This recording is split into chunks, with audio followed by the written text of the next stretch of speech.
Secara singkat, apa itu pemberontakan Desmond pertama, ketika Munster membara melawan mahkota Inggris?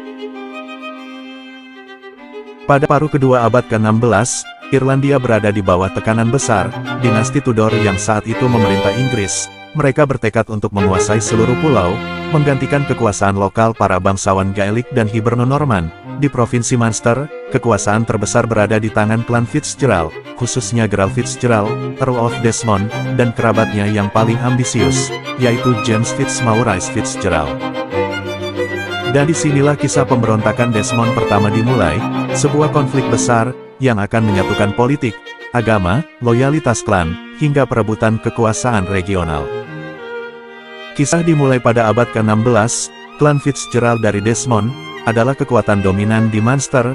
Mereka kaya, memiliki pasukan yang besar, dan sudah berabad-abad menjalankan pemerintahan secara semi-mandiri. Mereka bukan hanya sekadar bangsawan, tetapi mereka adalah raja secara tak resmi, di wilayahnya sendiri.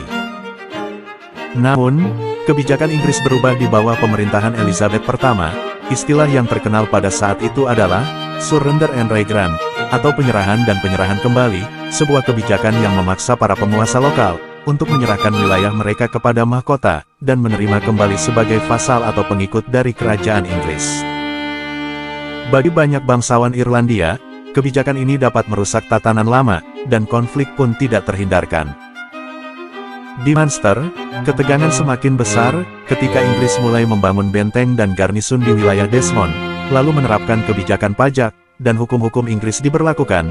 Adapun tokoh seperti Fitzgerald yang paling agresif, Earl of Desmond dipenjara oleh Inggris. Saat pemimpin utama Fitzgerald dipenjara, kekosongan kekuasaan terjadi, dan di titik ini, seseorang memutuskan untuk melangkah maju. Tokoh sentral dari pemberontakan ini adalah James Fitzmaurice Fitzgerald. Ia adalah sepupu Earl of Desmond, seorang yang berani, cerdas, dan memiliki karisma militer. Ia melihat pada saat itu, sebagai waktu yang tepat untuk melawan Inggris. Fitzmaurice memiliki dua motivasi besar. Pertama, melindungi kekuasaan tradisional klan Desmond. Ia khawatir bahwa Inggris hendak menghancurkan sistem lama dari bangsawan Munster. Dan kedua, pembelaan terhadap Kristen Katolik.